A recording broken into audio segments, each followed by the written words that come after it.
Tenemos aquí a nuestra invitada, la arquitecta Patricia Sánchez. Ella es asambleísta nacional por el partido, por el Movimiento Plurinacional Pachacuti. Arquitecta, muy buenos días. Gracias por aceptar nuestra invitación. ¿Cómo está usted? Buenos días, David. Buenos días a Ecuador 221 y a toda la ciudadanía que nos está escuchando. ¿Cómo está usted? Gracias. Disculpe por haberle hecho levantar muy temprano después de la jornada larga que tuvo ayer en la Asamblea Nacional. Asambleísta, ¿cómo está? Bueno, una de las cosas que los asambleístas hacemos es dormir muy poco, así es que adelante, ya nos estamos acostumbrando. Acostumbrarse ya de la vida bonita que teníamos, dormíamos un poquito más, pero ese compromiso con la sociedad es la que nos obliga a acostarnos tarde y a despertarnos muy temprano, ¿verdad? Sí, la asesora me hace una agenda que comienza a las 9 de la mañana, un formato, ¿no? Que comienza a las 9 de la mañana y termina a las 6 de la tarde. Y le dije, no, eso no funciona. Comienza, por favor, a las 5 de la mañana y ciérralo a las 12 de la noche. Y sí, a veces hasta se prolonga. Pero bueno, estamos felices, estamos contentos y eso es lo que nos toca ahora cumplir y lo cumpliremos con todo el compromiso que tengamos. Así es, mi estimada arquitecta. Bueno, y en toda esta situación, como hay dos temas que están de punta. El tema de las tarifas eléctricas y aquel proyecto de ley de vivienda social. Y otro punto que si lo podemos tocar es ese acuerdo legislativo al que se llegó para la gobernabilidad. Tratemos el primer caso de las tarifas eléctricas, que es algo inminente que se está subiendo. Las autoridades o los funcionarios de la empresa eléctrica o de la Corporación Eléctrica Nacional dicen que la elevación de los costos de las tarifas se da porque los ciudadanos se salieron automáticamente y por voluntad propia de la tarifa de la unidad y por eso es que han subido tanto. ¿Qué opina usted de esto, mi estimada arquitecta? Sí, hay varios factores. En parte Senel tiene razón en hablar sobre el tema del aumento, del aumento del consumo de la energía eléctrica y de las tarifas, que cada consumo está vinculado. La pandemia hizo que muchas de las actividades que la gente realizaba fuera de su domicilio estén ahora dentro de su domicilio, como por ejemplo el tema de la utilización de ordenadores para los estudiantes. Si antes 3 estudiantes iban a sus colegios y recibían sus clases allá, ahora esos 3 estudiantes están consumiendo energía eléctrica dentro de la vivienda. Y eso supone una carga muy alta, ¿no? De consumo, porque un ordenador se lo prende a las 7 de la mañana y se lo apaga a las 12 de la noche. Más o menos así es. Sí, si son 2, 3 personas, papá, mamá incluido, estamos hablando de 100, 150 kilovatios mensuales. Y acordémonos que 130 kilovatios es el consumo permitido para tener la tarifa de la dignidad. Y si estamos duplicando ese consumo, automáticamente salimos de la tarifa. Estoy hablando de la tarifa de la dignidad. Un sector de clase media está entre 300 y 500 kilovatios más o menos mensuales de consumo. Esto supone consumos módicos. No estoy hablando de aires acondicionados prendidos todo el día, ni mucho menos. Consumos módicos, eso significa refrigeradora, televisor, plancha de vez en cuando y pare de contar, ordenadores y pare de contar. Ahora, ¿qué es lo que pasa? O sea, sí, la empresa eléctrica tiene razón, Senel tiene razón cuando dice, no se han cambiado las tarifas. Es verdad, no se han cambiado las tarifas, pero los consumos se han incrementado por lo que los motivos que estoy diciéndole. Por otro lado, hay una cosa importante que acotar, que durante la pandemia el Estado dijo, bueno, muy bien, facturamos a todos con 0,10 centavos el kilovatio hora, todos. A partir de que ya cesó el estado de excepción por el tema de la pandemia, se comenzó a aplicar la tarifa escalonada. Por ejemplo, en mi caso, que yo estoy con un consumo de un promedio de 500 kilovatios, yo ya no pago 10 centavos. Yo ya estoy pagando alrededor de 15 centavos. Eso significa que un promedio, si una factura con la tarifa de 10 centavos, más o menos estaba en alrededor de unos $40, sin la tarifa de 10 centavos, o sea, con la tarifa normal, volviendo a la normalidad, esa misma planilla está en alrededor de unos $50. Eso es lo que ha impactado, pero a esto se suma cuestiones que tienen que ver con que durante la pandemia muchas familias perdieron los trabajos y no pudieron pagar ni agua, ni alquiler, ni luz. Pero sí la empresa tiene un sistema de corte de energía cuando no paga el servicio. Entonces, independientemente de que la empresa se acerque a medir el consumo, de que se acerque, que tiene la obligación y que tienen unos contratos para que hagan ese trabajo, pero no lo hacen. Independientemente de eso, de que el servicio haya sido o no cortado, la gente está recibiendo en sus facturas un servicio de corte y de reconexión. Y esto supone $6-7 alrededor por cada corte. Le cortaron, entre comillas, en el primer mes. Al segundo mes volvieron y le volvieron a, entre comillas, cortar y reconectar. Y al tercer mes lo mismo. O sea, esa planilla tiene un incremento de alrededor de $20 más por servicio de corte y de conexión que nunca lo ha recibido. ¿Por qué hace esto la empresa? Bueno, porque parte de la actividad de la empresa, o mejor dicho, hay unas actividades y en eso hemos puesto el dedo en la llaga. La empresa tiene alrededor de 12 servicios que están terciarizados. Corte, recorte, lectura de medidores, energía eléctrica de vía pública y una serie más de actividades que yo ni siquiera me había imaginado que podían existir, que la empresa tiene terciarizado. Y eso significa 20 millones en contratos. Y eso significa que CENEL se defiende a toda costa estos contratos porque CENEL se ha convertido en un botín político, ¿no? Entonces, quien va a la gerencia de CENEL tiene en sus manos $20 millones para contratar. ¿Y a quién va a contratar? Bueno, pues veamos a quién contrata, ¿no? O sea, a los amigos. Por supuesto, a los amiguitos. Entonces, ¿qué es lo que nosotros hemos dicho como medida de solución? Bueno, primero, las medidas que ha optado el gobierno respecto a revisar todas las planillas está muy bien, pero no, el tema no es que después de un año vamos a estar en lo mismo, como ya nos ha pasado. Hace 2 años, más o menos, yo hice un reclamo por una facturación, ni soñaba estar de asambleísta como ahora, y más o menos ese reclamo, por ese reclamo yo pude recuperar a mi favor $600 de sobrefacturación que tenía. O sea que durante mucho tiempo me cobraron a mí $600 de más y eso es lo que me vinieron devengando. O sea, nunca me devolvieron. Ahí estaban, ¿no? Imagínense, cada año, cada 2 años, vamos a tener que enfrentarnos a estas mismas situaciones. Está bien que se revise, pero lo que hay que hacer de fondo es, primero, cambiar esos medidores obsoletos por medidores inteligentes. Porque el medidor inteligente le hace y le resuelve exactamente todas esas 12 tareas que ahora son contratadas.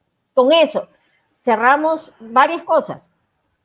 Hacemos un servicio muy eficiente y, por lo tanto, la ineficiencia y la corrupción no se la cargamos como costo a los usuarios, porque eso es lo que está pasando. La empresa eléctrica, CENEL es fundamentalmente una empresa que comercializa la energía eléctrica y ellos compran X cantidad de energía y venden el servicio, ¿no? Comercializan el servicio a los usuarios. Y el que compra 100 no puede vender 90. El que compra 100 tiene que vender 120, 130. Entonces, si hay mucha corrupción y si hay mucha ineficiencia, esos cargos, esos costos nos las van a traspasar a las planillas. Estimada asambleísta, disculpe que le interrumpa, Pero en este asunto, cuando usted hablaba cuando de CENEL, si usted se atrasa, por ejemplo, le toca pagar el 19 y usted no pagó el 19, el 20 automáticamente ya están registrados quienes no han pagado y andan esos operadores o los contratistas cortando el servicio. Pero cuando usted va a reclamar por ese sobreprecio y todo lo que le están haciendo, pague primero, venga después, que estamos haciendo una cosa, y resulta que se demora 4, 5 y hasta 6 meses, en el mejor de los casos, para que le puedan dar una solución a su problema. Entonces, ¿qué hacer con esto? Usted puso, como dice, el dedo en la llaga. Compren o adquieran esos medidores inteligentes que le van a ahorrar 12 pasos. Ya no va a haber esos contratistas, va a haber todo eso, y CENEL se va a ahorrar un dinero o un billete, como se dice, para hacer. Ustedes como asambleístas, ¿qué lectura le están haciendo a esta situación que vaya a beneficiar a los ciudadanos que tienen este problema, asambleísta? Ya. También hay una medida complementaria. El medidor inteligente elimina todos esos contratos y son, ¿por qué? Porque desde el panel ya se detecta todo lo que está pasando con cada uno de los usuarios. En Guayaquil somos de alrededor de 600,000, 700,000 usuarios. Ahora, hay medidas también complementarias. No se puede cortar un servicio básico a ninguna familia. ¿Qué es lo que nosotros estamos sugiriendo? Es que vamos al sistema de prepago. ¿Qué significa esto? Perfecto, yo tengo una deuda, congelamos esa deuda, no me quedo con, o sea, congelamos la deuda y comienzo a pagar un servicio de prepago. Esto es que yo compro $10, $20 de servicio, más o menos, sabiendo lo que puedo consumir al mes, compro eso y voy ahorrando y voy haciendo del uso debido del consumo prepago que tengo. Es exactamente como cuando uno compra una tarjeta de teléfono prepago celular. Entonces usted sabe que tiene $2, que tiene $3 y no va a ocupar más que eso. Eso, de esa forma, lo que hacemos es, o sea, no cortar el servicio, que la gente siga teniendo servicio, pero que la deuda no se vuelva una espada de Damocles encima de la cabeza de cada familia. Paga o te cortamos, ¿no? Sí, definitivamente. Y si usted no tiene plaza, por ejemplo, si no tiene dinero, el INEC dio hace unos días, una información que durante mayo se había incrementado, pues había subido el desempleo al 6.3%, aparte de lo que ya existe por el tema de la pandemia, los despidos, el trabajo informal, o como ellos le llaman ahora, el trabajo no adecuado o poco adecuado. Entonces, ¿qué hacer ante esta situación? Porque el problema de las planillas, si usted no tiene dinero, como usted dice, ¿cómo paga esas planillas que tiene pendiente? ¿Cómo las paga? ¿Cómo alcanza? Tendrá que seguir de pronto reconectándose, pidiéndole luz al vecino, qué sé yo, o comprando velas, faroles. Volvemos a los tiempos antiguos con velas y faroles para poder hacer. Lamentablemente ahí en los faroles y en la vela pues no se pueden conectar los ordenadores para que estos puedan funcionar. Entonces por eso le preguntaba. Y David, y vamos además con más medidas. ¿Cuáles son las otras medidas que son necesarias? Es que 130 kilovatios hora de consumo para mantener la tarifa de la dignidad no son suficientes. Esa cantidad hay que duplicar más o menos, porque si antes nosotros pasábamos 2 o 3 horas de nuestras casas, ahora estamos pasando las 24 horas del día en las casas y estamos todos metidos en la casa y estamos todos consumiendo energía. Entonces, esa tarifa de la dignidad en 4 centavos se debe mantener, porque es un costo que realmente es posible mantenerlo incluso sin subsidios, porque en este momento el Ecuador tiene una oferta suficiente de energía, tanto así que vendemos algo de esa a Colombia. Entonces, si tenemos energía, hagámosla que esta llegue a los sectores más necesitados. No, es que no tenemos ni siquiera que subsidiar, tenemos solamente que ser eficientes y tenemos que cortar la corrupción. Esa tabla de 130 kilovatios al menos se tiene que duplicar, para que ahí en ese margen estén las familias realmente las más pobres con una tarifa de 4 centavos. Hemos dicho también que tenemos que ir a una a una tarifa plana. No podemos tener esta tarifa escalonada porque lo único que está haciendo esa tarifa escalonada es dando márgenes muy amplios para, por un lado, la corrupción y por otro lado, para ir excluyendo del consumo de energía a muchas familias. Esas son como toda una serie de medidas que se tienen que tomar. Otra cosa también es importante. La empresa eléctrica está comprando 100, por decirle algo, 100 compra la empresa eléctrica, pero solamente factura el 70%, porque el 30% son pérdidas. ¿A dónde se van esas pérdidas? ¿O cómo se compensan esas pérdidas? Yo le decía, si usted compra 100, tiene que vender 120, ¿no? ¿A dónde van ese 30%? Bueno, esas pérdidas, ¿no? Alguien las está pagando. Y ese alguien... ¿Qué bolsillo será? ¿A qué bolsillo será ese 30%?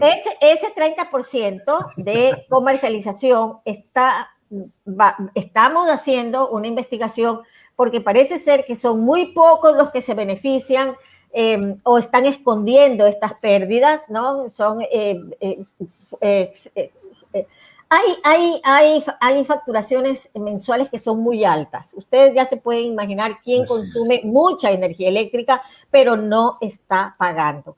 Y esos costos, que son de pocos, los están tirando, digamos, discúlpenme la expresión, distribuyendo, muchas gracias, distribuyendo hacia los consumidores generales, mayores, que somos los que tenemos una casita, nosotros los residenciales. Entonces, costos de energía en el sector comercial, en el sector industrial, que están ocasionando un hueco fiscal grande a la empresa, están siendo trasladados hacia los sectores residenciales. ¿Qué se está haciendo para corregir ese 30%? Nada. Ahí hay que poner una gran lupa, un gran ojo, porque todo eso hace que nosotros tengamos costos tarifarios excesivamente elevados. Antes de hacerle la pregunta de cómo controlar la corrupción, cómo llegar ahí, controlar, porque erradicarla va a ser medio complicado, pero por lo menos controlarla, le vamos a dar el paso también a nuestro amigo y colaborador Carlos Aguilar, que ya estamos aquí en línea. Carlos, buenos días, bienvenido. Muy buenos días, David. Muy buenos días a todos los amigos que ya están en sintonía de Punto de Vista a través de la señal de Ecuador 221, a través del www.ecuador221.com.es. Muy buenos días también a la arquitecta. Buenos días a cada una de las personas que ya están en sintonía. Recuerde, ustedes pueden mantenerse informados a través del www.ecuador221.com.es en este segmento Punto de Vista. Justamente, arquitecta, al hablar de estos cobros excesivos de luz, no tan solo estamos hablando de que solamente se ha dado en el sentido del tema de la luz. Hemos visto facturación excesiva en temas de agua, servicios de agua potable. Hemos visto cobros excesivos en planillas de telefonía, tanto a nivel fija como a nivel celular. También hemos estado analizando el tema de que también hay cobros excesivos en cuanto a cooperativas de bancos o bancos. ¿Qué hacer con todo este tipo de situaciones? ¿Hasta qué punto ustedes como asambleístas pueden decir, en este momento vamos a ayudar al ciudadano que en este momento está sin trabajo, que en este momento está viendo cómo subsistir, cómo sobrevivir, pero las llamadas telefónicas no paran y las amenazas, sobre todo porque no pagas un servicio, tanto por un corte o a la final incluso los amenazan con sustraerse sus bienes inmuebles o materiales? Sí, usted tiene toda la razón. A ver, ¿por qué nosotros en nuestra comisión estamos preocupados por el tema de los servicios? Simple y llanamente, nuestra comisión es una comisión en la que se toca todos los temas territoriales y los temas de los gobiernos locales. O sea, nuestra comisión pone el ojo fundamentalmente en los temas territoriales locales, lo que está directamente vinculado con la comunidad. Por lo tanto, todo lo que son servicios eléctricos, de telefonía, de agua, movilidad, todo lo que son servicios pasa necesariamente por el ojo de nuestra comisión. Igual que igual que como iniciamos y que continuaremos hasta ver resultados de cambios estructurales en el tema eléctrico, vamos a hacerlo con el tema del agua potable.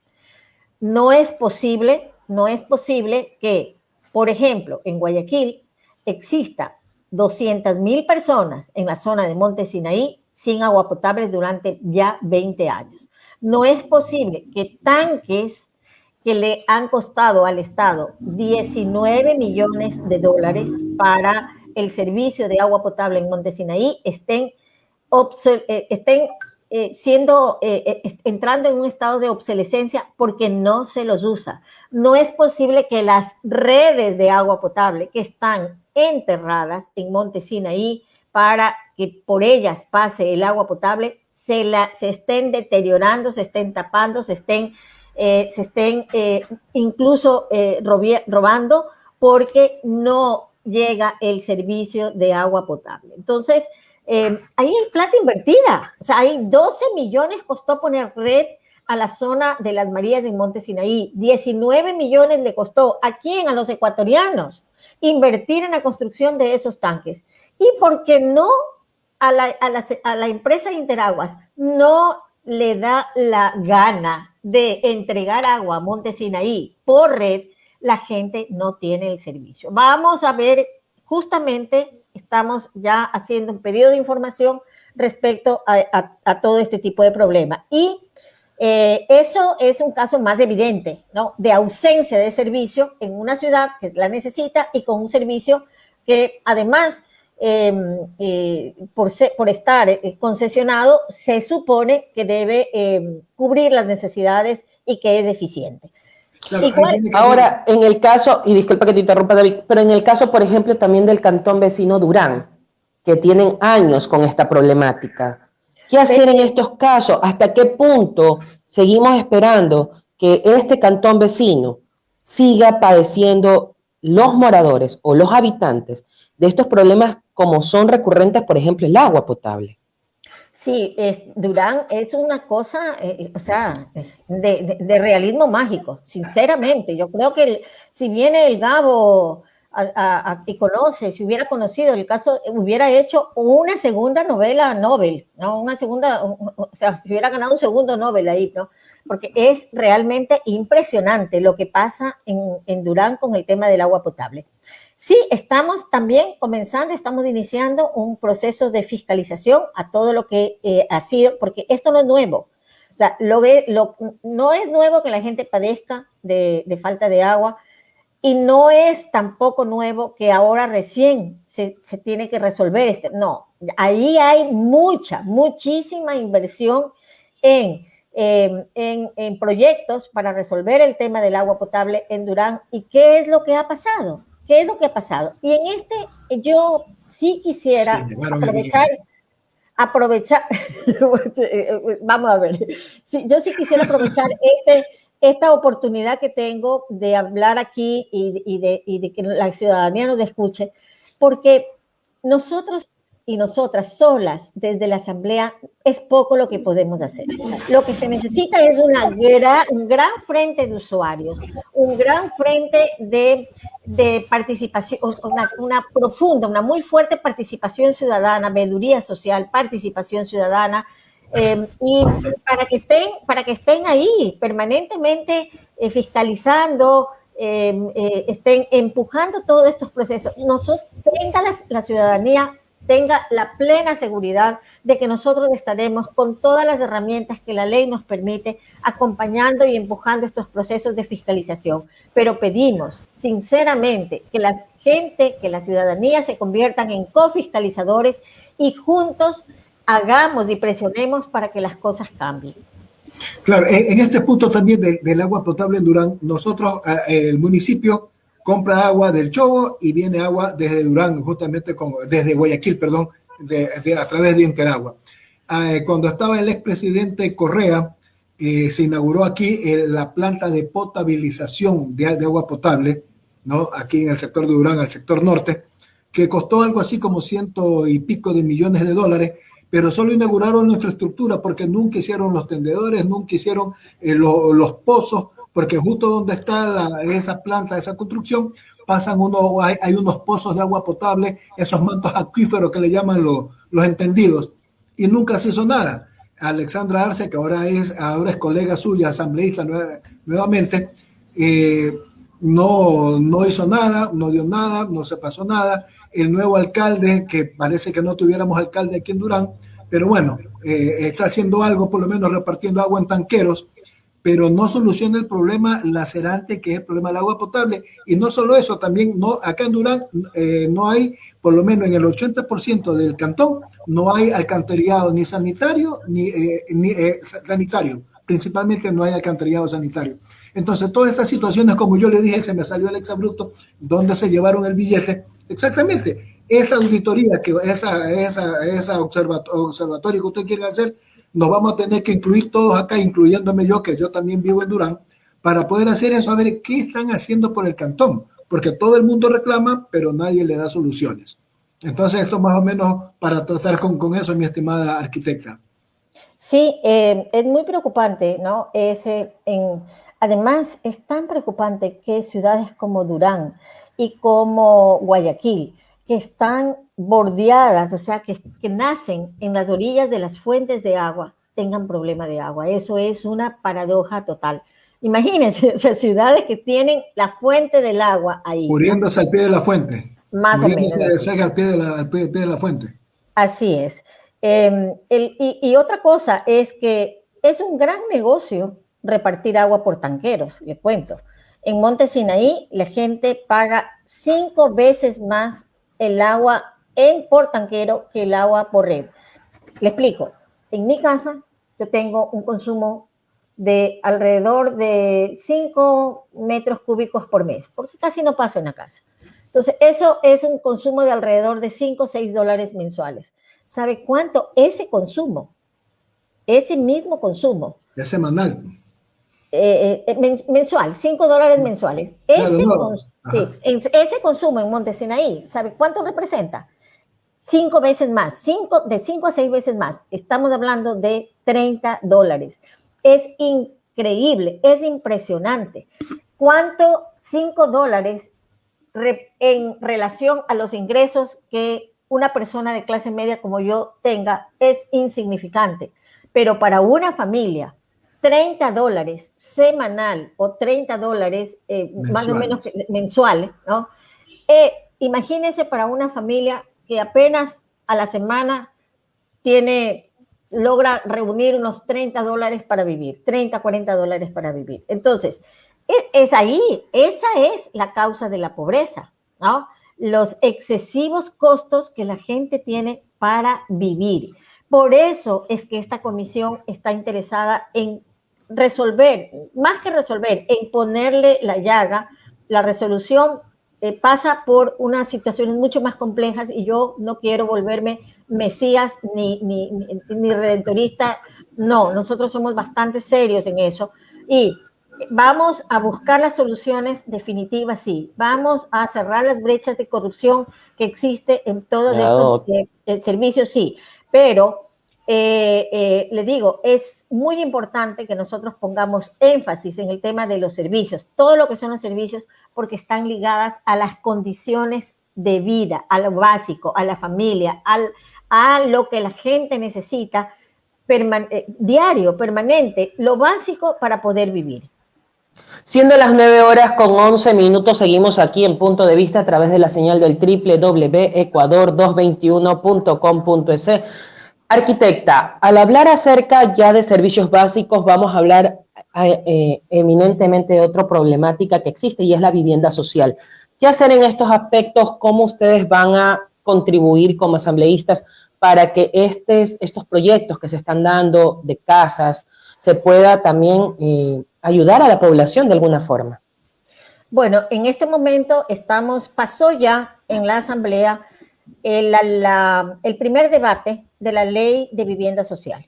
Esta es la ley que hemos revisado, es una iniciativa que la hemos recibido de la asamblea anterior, eso hay que reconocerlo.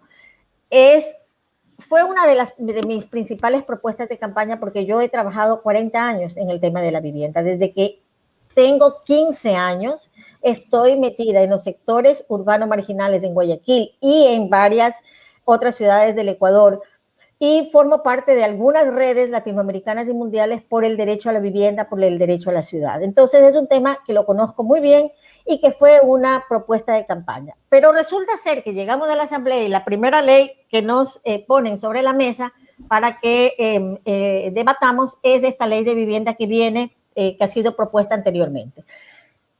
Vemos dos cosas, ¿no? O sea, primero, el hecho de que exista una ley, de que sea una de las primeras que las vamos a tratar, eso hace ganar muchísimo tiempo, por supuesto, porque nos ahorramos todo el proceso de elaboración de la propuesta, de pasar por el CAL, etcétera, etcétera, ¿no?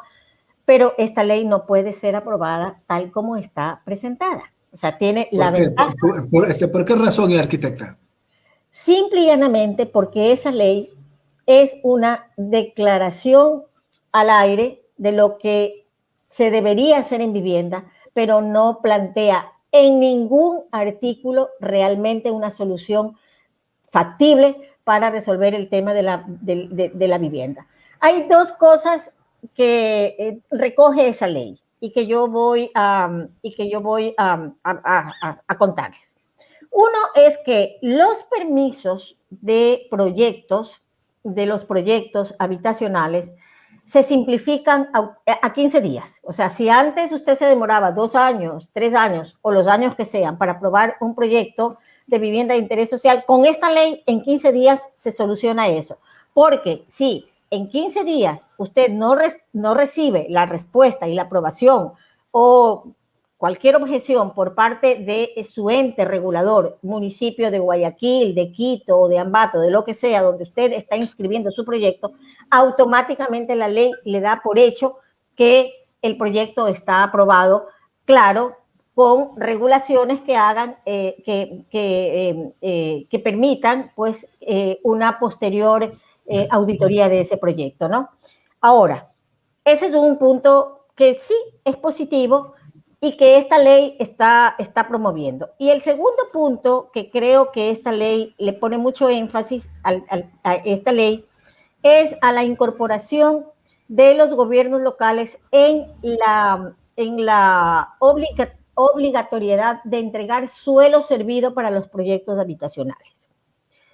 Esto es que, por ejemplo, el municipio de Daule tiene que urbanizar suelo y entregárselo al Midubi para proyectos habitacionales de vivienda de interés social. Ahora, ¿qué significan estas dos regulaciones que yo las veo clarísimas y que veo como las más importantes que en esta ley se resaltan? Es que esta ley lo que va a hacer es a promover, a consolidar una política de vivienda de mercado que es la que el Ecuador viene desarrollando desde 1992. Esto es clave. Lo que estoy indicando es clave para entender hacia dónde debe girar, hacia dónde debe trocar, cambiar la ley de vivienda. El tema es que en 1992 el Estado ecuatoriano, como muchos de los estados latinoamericanos, dejaron de ser los proveedores de vivienda. Y esta facultad que antes tenía el Estado se lo entregó a la empresa privada. Es a partir de ese año y es justamente a partir de 1998 cuando el Estado ecuatoriano ajusta toda su regulación y toda su institucionalidad de vivienda para que el Estado solamente entrega un subsidio habitacional y la oferta de la vivienda social la hace la empresa privada, empresa constructora, empresa inmobiliaria. ¿Qué ha pasado con este tipo de política ahora, en el 2021? ¿Cuáles son los efectos de esta política de vivienda que tiene exactamente alrededor de 20, 22 años? Lo que ha pasado es que ha excluido el acceso a la vivienda social a gente que está fundamentalmente en el quintil 1 y 2 de ingresos. Esto es familias que están llegando hasta los $800 mensuales. Los ha excluido simple y llanamente porque el modelo, ¿qué es lo que hace? El modelo lo que hace es el famoso A, B y C, es que el B, que es el A es el ahorro, el B es el bono o subsidio habitacional y el C es el crédito. De este componente, de este combo del A más B y más C, lo único que el pobre tiene seguro es el subsidio del Estado, pero no tiene el ahorro para llegar al subsidio, ni tiene el crédito para complementar el valor de la vivienda. ¿Qué significa eso? Es una fórmula fuera. Si esto es mercado puro, si es que la gente no está incluida en esa fórmula, fuera. ¿Dónde va la gente entonces que necesita tener casa? Porque hasta los pajaritos hacen su nido para vivir. ¿Dónde y lo hacen gratis ellos, pues. Solo llevan lo hacen muy bien.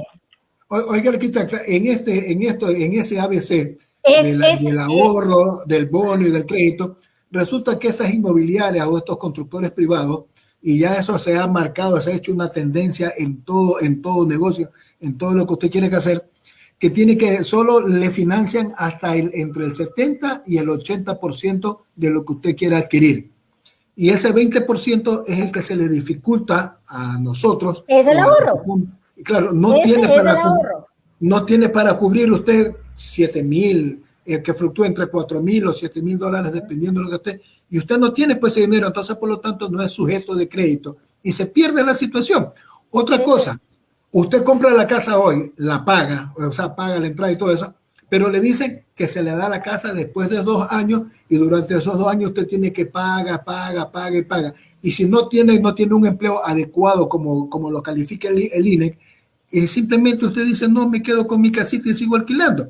Entonces, cuando usted habla de ese proyecto de ley de vivienda social, donde los municipios tengan que ya darle urbanizada la parte para que se pueda construir, ¿quién va a construir eso? ¿Va a ser el Ministerio de Urbanismo y Vivienda como tal, como ente, digamos, ejecutor, o se va a seguir planteando con las empresas inmobiliarias privadas, mi querida arquitecta? Sí, antes de contestarle esto, que su pregunta es fundamental, solamente quiero decir que toda esa gente que quedó excluida de la oferta de la vivienda social, estamos hablando de los más pobres, ¿a dónde se va? A las cinturones de miseria, a las invasiones que están Daule llena, Durán llena, Guayaquil llena, San Borondón, la ciudad, el cantón San Borondón, está Manta, Puerto Viejo, Quito, Riobamba, Ambato, todas las ciudades tienen unos cinturones de miseria, que es la gente que está excluida de la política social. Ahí estamos. Esta política, ¿qué es lo que ha hecho? Ha generado un gran problema que la sociedad después tiene que resolverlo. Ahora, ¿quiénes son los que pueden acceder? Gente de clase media. Y usted me está diciendo cuáles son, incluso para la gente de clase media, estamos hablando de tercero y cuarto quintil, que tienen grandes dificultades para poder cumplir la fórmula del ABC. Imagínense si para la gente de clase media tiene esas dificultades, ¿cómo no será para los más pobres? Ahora, ¿por qué es esto? Porque la vivienda dejó de ser un derecho humano a partir de esta nueva política de vivienda implementada en el 92 y se convirtió en una mercancía que se realiza en el mercado. ¿Ah? Ese es el kit del asunto de esta política de vivienda, y la nueva ley que está en este momento lo que hace es consolidar ese modelo, viabilizando la aprobación de los proyectos rapidito, que no haya impedimento para realizarse, para construir, por un lado, y por otro lado, lo que le decía es en suelo barato, o sea, que es uno de los grandes problemas de la provisión de vivienda, es el suelo. Pero si el que ejecuta el proyecto tiene dos cosas a su favor: rapidez administrativa para hacer el proyecto y suelo en donde construir, está resuelto el problema, ¿no? Para la empresa constructora, pero no para los usuarios. ¿No? Exactamente, exactamente. Por ejemplo, aquí en Durán, por ejemplo, todos los gobiernos han venido ofreciendo que vamos a hacer 250.000 casas por año, vamos a hacer 100.000 casas por año. El presidente que se fue dijo, vamos a hacer un millón de casas en mi gobierno. Vamos a crear fuentes de empleo de 2 millones y pico, no sé cuántas cosas. Pero resulta que el desempleo subió en mayo 6.3% y está casi por el 20% el desempleo. Los que tienen empleo adecuado, los empleos no adecuados, los empleos medio adecuados. Lo total es que nosotros vemos esos cordones de personas que se suben a los colectivos, se suben 6, 7 vendedores y todos aspiran a que le compren. Pero ellos aspiran que les compren y hay muchas personas que no tienen con qué comprar. Entonces, ¿qué vamos a hacer si usted no, cómo se va a reactivar esto si usted no tiene empleo y cómo dar ese ahorro para hacer una casa, para comprarse una casa o para ser beneficiario de eso? Había un bono que lo daba el gobierno de Correa, que usted iba, el banco o la entidad financiera le compraba la casa y le hacía lo que tiene que hacer hasta que usted termine de pagar, era su casa. Pero ahora no, ahora es el 80% que le financian y el 20% lo paga usted. Ahí viene el bloqueo, no puede hacer nada. Aquí en Durán, por ejemplo, hablando de las invasiones, hace algunos años invadieron el botadero de basura, donde atrás, donde está ahora el mall del Sol que hay por acá. Eso y eso ya se extendió, que ya casi colinda con Yaguachi y no se dan soluciones. Ninguna de las administraciones municipales le ha dado solución. ¿Qué se pretende ya con los cambios que ustedes le van a hacer a ese proyecto de ley de vivienda social? ¿Qué cambios le van a implementar? Como usted dijo, es mejor adecuar porque hacer uno nuevo pasa mucho tiempo. Entonces, ¿qué cambios le piensan hacer ustedes a ese proyecto que ya ustedes lo tienen ahí en la Asamblea? Ya, primero, implementar una metodología, o sea, vamos a construir una nueva ley, ¿sí? En la que fundamentalmente la metodología sea la construcción de una ley muy participativa. Esto es, usuarios, constructores, colegios profesionales, autoridades locales, expertos nacionales, expertos internacionales en la construcción de una ley que contemple no solamente el rol de la empresa privada en la producción de vivienda, sino que fundamentalmente, y aquí va el cambio sustancial que debe tener esa ley, es recuperar la actuación, la centralidad que el Estado debe tener en el tema de la vivienda, porque simple y llanamente la vivienda es un derecho humano, está contemplado en nuestra Constitución como derecho humano y el Estado tiene que ser garante de ese derecho constitucional. El Estado tiene que entrar como un actor, tenemos que recuperar el que el Estado sea el rector de la política de la vivienda y su rol importante aquí. No se puede dejar a la empresa privada muy buena, que es muy buena y que además también tiene participación en esta ley, ya les voy a decir cómo, ¿no? Para que solamente ellos resuelvan el tema de la vivienda. En primer lugar, la rectoría tiene que estar del Estado y el protagonismo tiene que estar en el Estado. Segundo, el problema habitacional es un abanico, es un arco iris, así como nuestro arco iris, ¿verdad? De muchos colores, muy diverso y de muchas identidades. La vivienda puede ser urbana y rural, la vivienda puede ser para campesinos y para citadinos. La vivienda puede ser para jóvenes, para familias, una familia puede tener una persona como puede tener 15 personas. Las familias ampliadas son 2, 3 familias viviendo ahí mismo.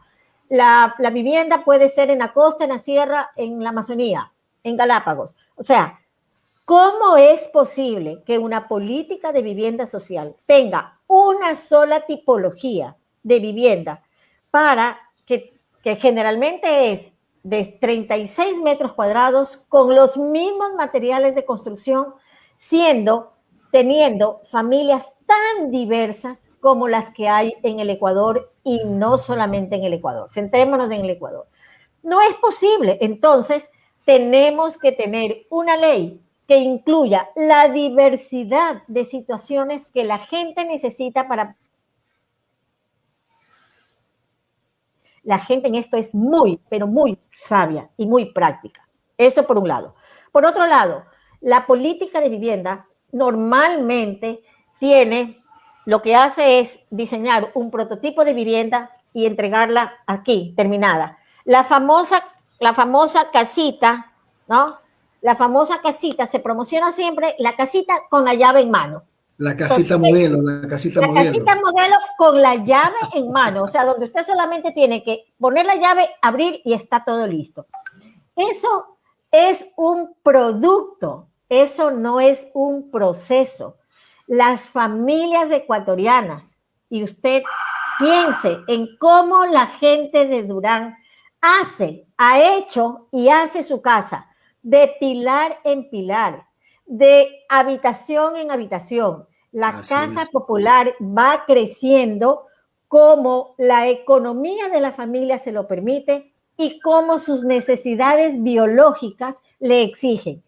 Tengo un hijo, le hago un cuartito. Tengo mi segundo hijo, le hago el otro cuartito. Mi hija se me casó, hago la losa para tirársela para arriba. Bueno, esa gran sabiduría que la gente tiene en producir su hábitat, nosotros los académicos le llamamos producción social del hábitat.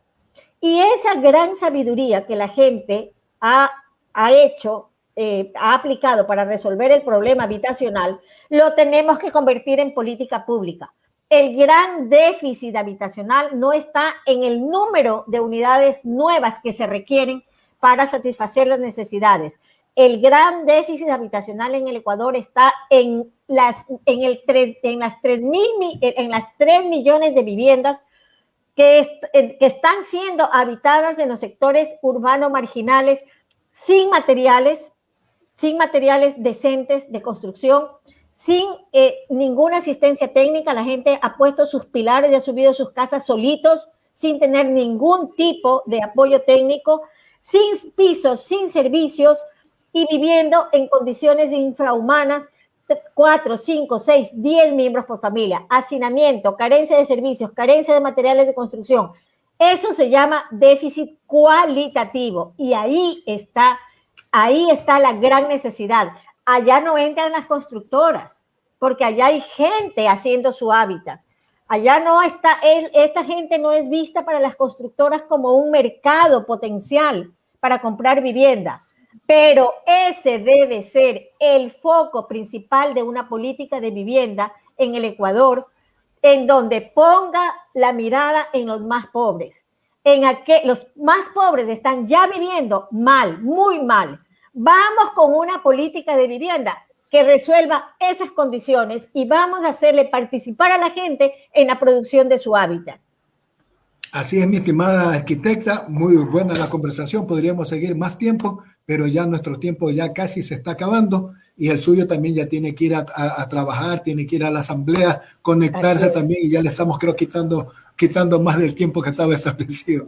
Entonces nosotros la vamos a estar molestando en promociones futuras, para audiciones futuras, para seguir conversando sobre el tema, a ver cómo queda, cómo se va trabajando esto, tanto de las tarifas eléctricas como cómo se va manejando o cómo se va delineando el proyecto de ley de vivienda social. Arquitecta, muchas gracias por haber aceptado nuestra invitación a este encuentro virtual de Punto de Vista. Buenos días. Muchísimas gracias a ustedes y Durán, vamos adelante, vamos a mejorar nuestra situación de vida. También está en nuestras manos de hacerlo.